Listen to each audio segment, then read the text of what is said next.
अरे गले नहीं मिलेगी क्या मेरी जान? अबे ओए, तेरी हिम्मत कैसे हुई मेरी होने वाली मंगेतर को जाने मन बोलने की? हैं? अंदर छोड़ो इसे। ये क्या बदतमीजी तुमने इसके ऊपर हाथ उठाया? तुमने देखा नहीं ये किस तरीके से मेरे सामने तुम्हें जाने मन बोल रहा था? अरे मैं देख लूंगा क्या मेरे सामने मेरे होने वाली मंगेतर को कोई जाने मन बोले, इसकी जान ना निकाल लूं। पर तुम खड़ी खड़ी सब कुछ देख रही हो। अरे 2-4 थप्पड़ लगाओ ना इसके। अरे जाने मनी तो बोला था, कौन सी इतनी बड़ी गलती कर दी है? हाथ क्यों उठाया तुमने? ये क्या बकवास करी जा रही हो? कोई भी 2 कौड़ी का गार्ड तुमसे गले लगेगा जाने मन बोल के मेरे सामने, तो मुझे अच्छा लगेगा, मुझे बुरा नहीं लगेगा। और 1 मिनट, तुम इसकी साइड क्यों ले रही हो भाई? हैं? क्या कुछ चल रहा है क्या तुम दोनों के बीच में? कहीं ऐसा तो नहीं कि शादी तुम मुझसे करना चाहती हो पर चक्कर इसके साथ चल रहा हो तुम्हारा? धर्मेंद्र बकवास बंद करो। ये क्या फालतू की बातें कर रहे हो? तुम इल्जाम लगा रहे हो मेरे ऊपर। शक नहीं कर रहा हूँ, अब तो मुझे पूरा यकीन है। अरे जब तो इस गार्ड की इतनी हिम्मत हो गई, मेरी होने वाली बीवी को ऐसे गले लग रहा, वो भी मेरे सामने। करेक्टर लेस हो तुम, मुझे ना तुमसे कोई शादी नहीं करनी है। बहुत अच्छा हुआ इसकी वजह से तुम्हारी सारी हकीकत मेरे सामने आई, वरना मैं तो दुनिया वालों को मुंह दिखाने लायक ही नहीं रहता। अरे क्या जवाब देता अपने घर वालों को कि जिस लड़की से मैं शादी करना चाहता हूँ वो किसी के...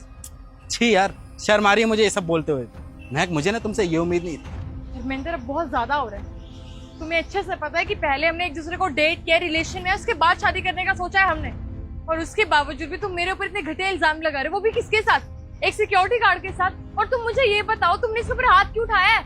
अरे महक, मुझे समझ में नहीं आ रहा तुम इस सिक्योरिटी गार्ड की इतनी तरफदारी क्यों कर रही हो? अरे अगर तुम्हारा आशिक है तो जाके गले लग लो ना। अरे मुझे कोई दिक्कत नहीं होगी, सामने से बोल के जाओ। और मुझे पता है क्या लग रहा है, तुम भी इन जैसे 2 कौड़ी के लोगों की तरह ही होगी।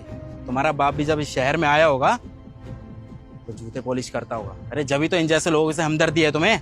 जब इतनी हमदर्दी है इन जैसे लोगों से तो इससे शादी कर लो ना, मुझसे क्यों करना चाहती हो शादी? और जब इतना मुंह खुलवा ही दिया ना तो मैं भी बता दूं, मैं भी ना तुमसे कोई शादी वादी नहीं करना चाहता। बस शादी कर रहा था तो इसलिए कर रहा था क्योंकि तुम्हारे पास बहुत पैसा है। मैं सोचा था कि तुमसे शादी करूंगा तो मुझे काम करने की जरूरत नहीं पड़ेगी, पूरी जिंदगी भर आराम से ऐश में रहूंगा। लेकिन ऐसी लड़की से शादी नहीं कर सकता जो गार्ड के भी गले लगती रही। अरे जो लड़की गार्ड के चक्कर में उससे लड़ सकती है तो उससे क्या ही शादी करूंगा मैं? अरे इससे बढ़िया तो कोई और अमीर ढूंढ लूंगा, उसके साथ रह लूंगा। देख लिया ना बहन तूने? इसकी असलियत ये है। बहन? बहन बहन है मेरी ये। और जो जाने मन बोल रहा था ना, मैं इसको जानबूझ के बोला था मैंने, तेरी सच्चाई बाहर लाने के लिए। घर पे आई थी, बोल रही थी पापा को शादी करनी है उस लड़के से, लेकिन तेरी सच्चाई ना मुझे बहुत पहले से पता था, इसीलिए मैंने ये सब किया। कई बार देखा है मैंने तेरे को अलग अलग लड़कियों के साथ घूमते हुए। जब इसने बोला ना आके, तो मेरा ये प्लान था कि तेरी सच्चाई तभी बाहर आएगी जब मैं तेरे